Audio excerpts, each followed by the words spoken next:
Hand-woven with the finest materials, including wool and silk, a single Persian rug can often take years and sometimes decades to create. A high-quality Iranian carpet can cost tens of thousands of dollars, with antique rugs fetching even higher prices. So how are Persian rugs made, and why are they so expensive? Although several countries are associated with the term Persian rug, authentic Persian carpets and the traditional methods of producing them originate in Iran. Every Persian rug is regarded as a piece of art, which reflects the history and culture of Iran. There are many varieties of Persian carpet, each distinguished by their materials, patterns, and weaving techniques.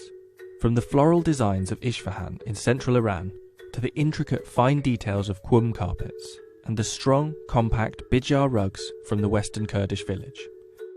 Gabe rugs made in the Fars province of southwestern Iran are perhaps the most traditional carpets, characterized by their bold designs.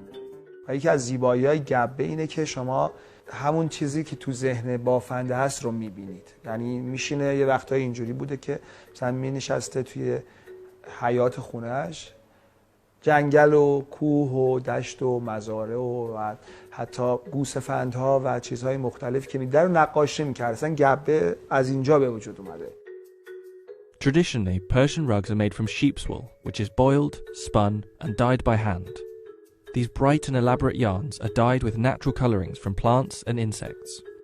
In many regions, such as Yazd, hundreds of weavers may work in the same factory at any given time. However, here in Fars province, where carpet weaving is recognized as part of the UNESCO Intangible Cultural Heritage List, the materials are distributed to small villages for tribal women to weave in their homes. میگفتم هر خونه‌ای ممکنه بر فراخور سایز خونه‌اش دار همون سایز داشته باشه. مثلا طرف خانمی ممکنه خونه کوچیکی داشته باشه، دار کوچیکتری داره و فرقی که دار فرشای فارس میکنه مخصوصا حالا تو گبه و اینو سخت میکنه بافتشو، برای بافنده خیلی سخت‌تر میشه، اینه که دار فرشای فارس زمینیه. فرشای فارس به صورت افقیه، یعنی بافنده خیلی باید بیشتر زحمت بکشه، از کمرش خیلی اذیت میشه و باید به این صورت مثل دولا شده این فرش رو کامل به بافه بره جلو. The process of weaving a Persian rug differs slightly with each variety, but generally speaking, a bed of foundation material called warp is installed into the frame called the loom. Starting at the bottom, weavers then feed wool in between the warp, tying knots called weft on each one. A highly detailed silk rug can have over 1,000 knots per square inch. However, most carpets are not valued based on knot count, but rather their materials, design, and overall size. و به طبع هر چی که فرش بزرگتر میشه، خب زمانش بیشتر میشه و یه وقتایی یه گبه ها یا یه فرشایی که مثلا یه گبه هایی که مثلا خیلی بزرگترن دیگه یه نفر نمیتونه ببافه، احتیاج به 4 نفر 3 نفر کنار هم با هم باید اینو بیارنش به قول معروف بالا. خب این ضربه در مثلا یه گبه 12 متری رو اگه یه نفر بخواد ببافه شاید 2 سال طول بکشه، ولی چون 4 نفر با هم شروع میکنن به بافت تقسیم به 4 میشه، مثلا میتونه تو 6 ماه 7 ماه این بافته بشه. 1 متر گبه رو تقریبا بین 1 ماه تا 2 ماه یه نفر میتونه 1 متر گبه ببافه. Whilst some varieties of Persian rugs follow design specifications, gabe carpets are often completely improvised, with the weaver adding traditional motifs such as goats, trees and dolls. با فرمول نداره، اینو باید با گوشت و پوست و استخونتون حس کنید، کلکیت زدن رو، بافتن فرش رو، گره ها رو درست چیز کردن.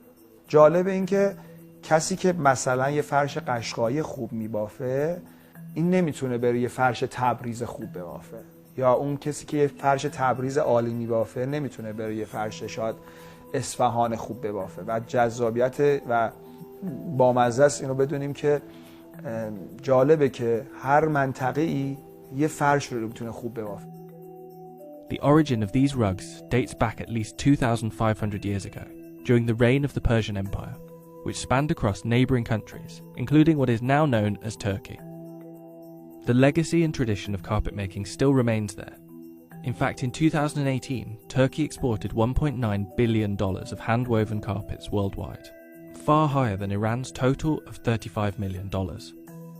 As such, Turkish carpets can sometimes be regarded as authentic Persian rugs. The most expensive Persian rug ever bought was a 17th century Persian vase-style carpet, which sold at auction in June 2013 in London for $33.8 million. But despite Iran's rich history of producing handmade rugs, the tribal rugs produced in rural villages could be under threat from a lack of young weaving talent. بافنده اولین پلشه، خب مطمئنا کمترین سود رو میبره تا میرسه تا بخوایم اینو واقعا. خب این خیلی تعداد زیادی هستن که وسط این از شاید ارتزاق میکنن از پول این فرش، ولی آره بافنده خب چیز کمتر از همه اینا نسبت به هنری که داره گیرش میاد. خب این متاسفانه اشکال کاره. من میتونم بهتون حالا با این وضعی که میبینیم قول بدم شاید 15 سال دیگه بگم این زودی نهایتاً چیزی از فرش هنریه که همه نمیتونن یادش بگیرن، باید تو خود اونها باشن. متاسفانه جوانترهاشون، دخترها و کسایی که خب توی خونه های عشایرها مثلا مادرش فرش بافت، وقتشون، حوصله‌شون، حسشون نمیذارن واسه یه فرش بافتن، چون مادرهاشون رو دیدن که چقدر شاید بیمار شدن، مریض شدن، کمردرد، دست درد اینا. بله فرش تقریبا تا 15-20 سال دیگه با این سیستم که داره میره جلو